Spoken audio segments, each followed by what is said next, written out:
नमस्कार। आओ सीखो की इस वीडियो क्लास में आपका स्वागत है। मैं हूं कैलाश शर्मा और आज का हमारा विषय है एडवर्ब क्लॉजेस। दरअसल पिछले वीडियोस में हमने जाना क्लॉजेस शब्दों के समूह होते हैं जो नाउन या एडजेक्टिव या एडवर्ब का काम करते हैं। वे छोटे छोटे वाक्य होते हैं जो बड़े बड़े वाक्यों के अंतर्गत आते हैं, यानी कि बड़े बड़े वाक्यों का वे हिस्सा होते हैं। क्योंकि हमने नाउन क्लॉजेस और एडजेक्टिव क्लॉजेस को अच्छी तरह से जान समझ लिया है, अब बारी है एडवर्ब क्लॉजेस की परिभाषा यानी कि डेफिनेशन से हम शुरुआत करते हैं। An adverb is a word, पहले हम एडवर्ब समझ लेते हैं।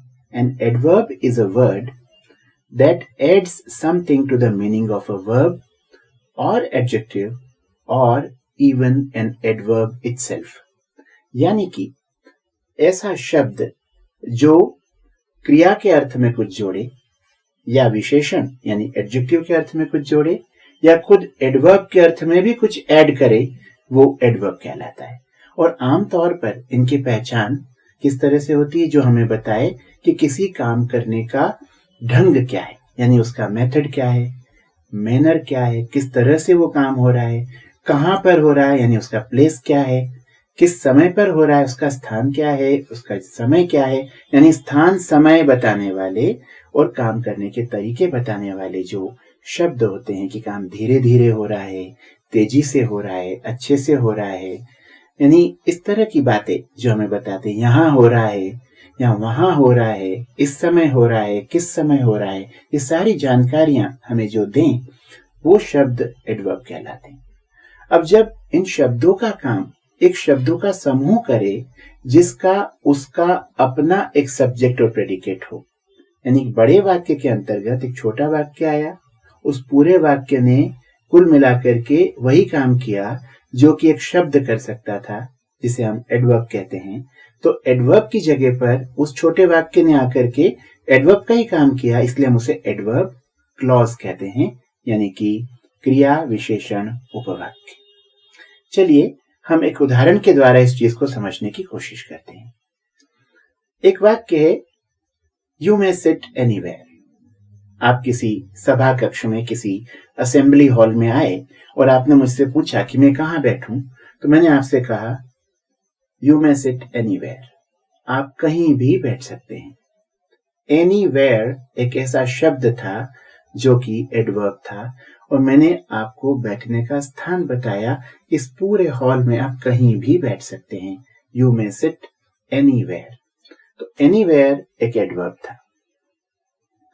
अगर मैं आपसे ये कहूं you may sit at any place, जहां एनीवेयर एक शब्द था, एट एनी प्लेस तीन शब्द है और इन तीनों शब्दों ने मिलकर के वही काम किया जो एनीवेयर अकेला एक शब्द कर रहा था।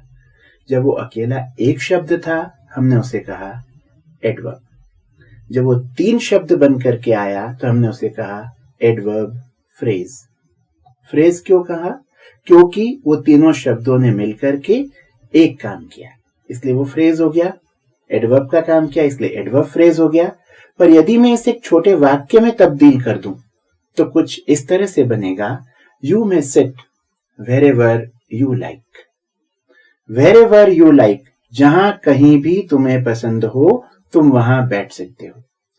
तो वेरेवर यू लाइक ने वही काम किया जो एट एनी प्लेस ने किया था या जो एनीवेयर ने किया था। इस तरह से एक छोटा सा उपवाक्य यहां पर आया, wherever you like, wherever you please. Please मतलब जहां तुम्हें खुशी मिले वहां बैठ जाओ, वेरेवर यू लाइक जहां तुम्हें पसंद आए वहां बैठ जाओ। इस तरह से ये लाइक और प्लीज जो है वो दरअसल वर्ब से और यू यहाँ पर सब्जेक्ट है। तो जहां सब्जेक्ट भी है, वर्ब भी है यानी प्रेडिकेट भी है, वहां पर अपने आप में एक छोटा सा वाक्य तैयार है और उस छोटे से वाक्य ने एडवर्ब का काम किया, इसलिए उसे हम एडवर्ब क्लॉज कहेंगे। एक और उदाहरण लेते हैं। She returned at dusk. वह लौटी शाम के समय, गोधूली बेला में। गोधूली बेला यानी शाम का समय, जब सूरज डूब चुका होता है, उस समय थोड़ा थोड़ा आकाश लाल होता है, वो समय डस्क कहलाता है। तो हमने कहा शी रिटर्न्ड एट डस्क, यानी कि वो शाम को लौटी या गोधूली बेला में लौटी। अगर मैं इस वाक्य को दूसरे तरह से कहूं तो यह भी हो सकता है कि मैं कहूं she returned after the sun had set. After the sun had set यानी वह लौटी सूरज के डूब चुकने के बाद। बात मैंने वही कही, कान ऐसे नहीं पकड़ा, ऐसे पकड़ा, पर इसी हाथ से इसी कान को पकड़ा, यानी कि हमने बात कहने का अंदाज बदला है, अर्थ नहीं बदला, आशय नहीं बदला, तात्पर्य या भावार्थ बिल्कुल भी नहीं बदला। पहले वाक्य का भी वही मीनिंग था जो इस वाक्य का है, पर कहने का अंदाज थोड़ा बदला, और वो जो दो शब्द थे ना, एट डस्क, उसकी जगह पर आ गया after the sun had set, सूरज डूब चुकने के बाद। जब सूरज डूब चुका था उसके बाद वह आई। तो ये जो सन है, हेड सेट है, ये सब्जेक्ट और प्रेडिकेट हो गए, और इस तरह से एक छोटा सा वाक्य बना, और पूरे वाक्य ने मिलकर के एडवर्ब का ही काम किया, यानी समय बताया कि वो जो लौटी वो कब लौटी, वहन का आंसर दिया। मैंने कहा था आपको कि एडवर्ब एक शब्द होता है जो हमें बताता है कि काम कब हुआ, कहाँ हुआ, काम किस तरीके से हुआ। इस तरह से उसने केवल समय बताया उसके लौटने का। चलिए एक और उदाहरण लेते हैं। I could run when I was 1। ये वाक्य पहले भी कभी मैं बता चुका हूं, और इसका मतलब है जब मैं 1 बरस का था मैं दौड़ सकता था। I could run when I was 1। इसमें when I was 1 ये टाइम बता रहा है, when I was 1। तो when I was 1 ने किस प्रश्न का उत्तर दिया? when। मैंने पूछा I could run when, कब दौड़ सकते थे? उत्तर आया when I was 1। I was 1 ये पूरा अपने आप में एक सेंटेंस है, और ये बता क्या रहा है? कार्य के होने का समय बता रहा है। इसलिए ये भी एक एडवर्ब है, ये एडवर्ब क्लॉज है, क्योंकि इसमें इसका अपना एक सब्जेक्ट और प्रेडिकेट है। एक और उदाहरण हम देखें। I shall remain here। यदि मैं कहूं I shall remain here, तो एक शब्द में मैंने बता दिया किस जगह पर मैं बना रहूंगा। मैंने कहा मैं यहीं पर बना रहूंगा, I shall remain here।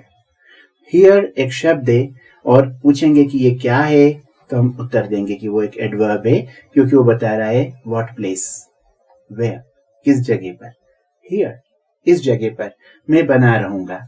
अगर मैं here को थोड़ा लंबा करूं और एक छोटे से वाक्य में तब्दील करूं तो कुछ ऐसा होगा, I shall remain where I am या wherever I am। जहां कहीं भी मैं हूं वहीं पर मैं बना रहूंगा। यानी here कहने की बजाय मैंने कहा wherever I am या where I am। तो where I am या wherever I am ये जो है ये एक उपवाक्य है, ये क्लॉज है, और चूंकि ये क्लॉज एडवर्ब का काम कर रहा है, जगह बता रहा है, स्थान बता रहा है, इसलिए वो एडवर्ब क्लॉज कहलाएगा। Will you continue to cook till I get back? Will you continue to cook? क्या आप भोजन बनाना जारी रखेंगे? कब तक? उत्तर आया जब तक कि मैं लौट के नहीं आ जाता। तो जब तक कि मैं लौट के नहीं आ जाता या जब तक कि मैं लौट कर आता हूं, क्या तब तक आप खाना बनाना जारी रखेंगे? Will you continue to cook till I get back? तो till I get back जो है वो अपने आप में एक एडवर्ब क्लॉज है, क्योंकि वो एक छोटा वाक्य है, उसमें I एक सब्जेक्ट है, get back प्रेडिकेट है, और इस तरह से हमारा काम एक छोटे उपवाक्य ने किया और वो एडवर्ब का काम किया, इसलिए एडवर्ब क्लॉज कहलाएगा। एक और उदाहरण, और ये आखिरी उदाहरण जिसे हम समझेंगे वो है in his absence I spoke to his father. In his absence ये तो जुमला है, ये एक फ्रेज है। इन हिज एब्सेंस, उसकी गैर मौजूदगी में मैंने उसके पिता से बात की। In his absence I spoke to his father. In his absence को अगर मैं छोटे वाक्य में बदलूं तो ये होगा as he was not there I spoke to his father. चूंकि वो वहां नहीं था, जब वो वहां नहीं था, I spoke to his father. When he was not there, as he was not there, ये जो छोटा सा वाक्य है, जब वो वहां नहीं था, ये मैंने समय बताया है। और ये पूरा का पूरा अपने आप में वाक्य है। He was not there, ये तो अपने आप में एक सेंटेंस हुआ ना। चूंकि एक सेंटेंस है, इसलिए सेंटेंस के तहत आने की वजह से छोटा सेंटेंस उपवाक्य यानी क्लॉज कहलाएगा।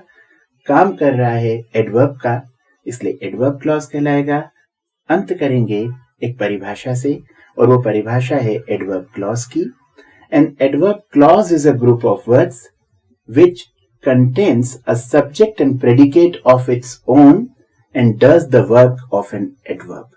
यानी कि एक एडवर्ब का काम करने वाला शब्दों का एक समूह, एक छोटा वाक्य जिसका अपने आप में एक सब्जेक्ट और प्रेडिकेट हो, वो एडवर्ब क्लॉज कहलाता है।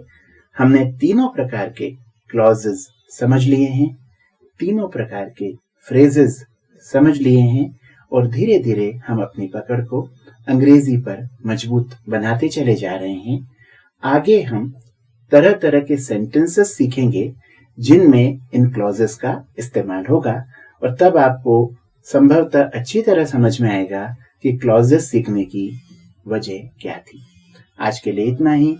नमस्कार, जय हिंद। अगर आपको हमारे वीडियोस पसंद आए हों तो आप इन्हें लाइक करें, शेयर करें और YouTube पर आओ सीखो को सब्सक्राइब करें। आपके मन में अगर कोई भी सवाल है तो या तो YouTube पर या हमारी वेबसाइट aosiko.com पर जाकर कमेंट्स में पूछें।